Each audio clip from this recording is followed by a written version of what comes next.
AITA for cutting off all communication with my in-laws after my 6-year-old died? I, 35F, am married to B, 40M, for 12 years. We have 2 children together. My daughter, for at the time, was discovered to have a tumor in her abdomen after experiencing 14 months of intermittent leg pain. The doctors couldn't find the source of the pain until they found the tumor. We were scared for our daughter.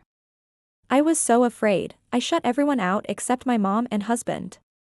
My mom drove 8 hours to support us while they went through the diagnostic process. My husband asked his parents to come to support him. They said no because they had to watch SAL's kids. For context, my in-laws live 5 hours away and SAL lived 25 minutes from me. At this time, doctors believed the tumor was benign, so they scheduled the resection surgery for 2 months later. All summer the in-laws couldn't see our kids because they were always watching SAL's kids since their dad wasn't pulling his weight. Finally, the surgery date came. My mom came again to support us through this huge surgery. The tumor was so large that it took up all of the free space on the right side of her abdomen.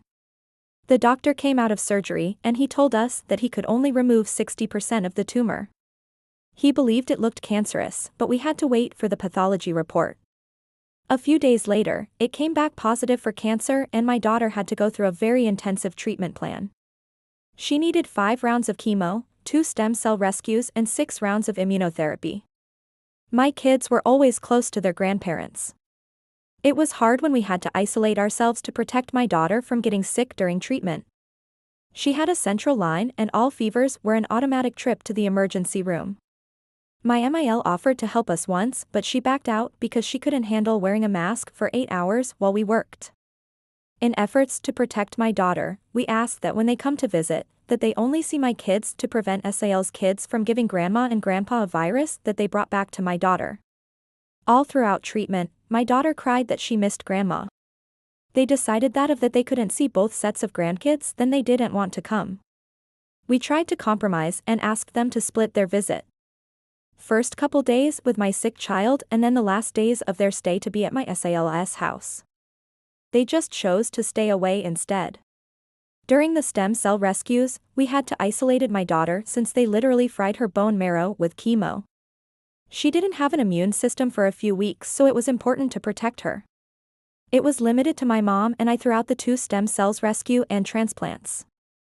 When my daughter finally was able to be around people again, they still didn't come around. My daughter was fine for a few months, but she started having leg pain again. I feared the cancer was back. In November, they found the cancer and it spread everywhere. She was in so much pain. She just wanted to be with family and see her grandma. Grandma only came when her sister wanted to meet my daughter. They saw her for a few days after Christmas. My daughter was rapidly deteriorating and she was in so much pain. The ICU doctor told me my daughter was going to pass away and to let family know. I called all those closest to my daughter to say goodbye. They didn't come. My daughter passed away in January. She fought so hard, but she couldn't beat the cancer. I am hurt and angry with them because they hurt my daughter. She may not have realized that grandma and grandpa were not prioritizing their sick grandchild, but I did. She cried so much about missing grandma. They knew she was sick and she had a high probability of not surviving this.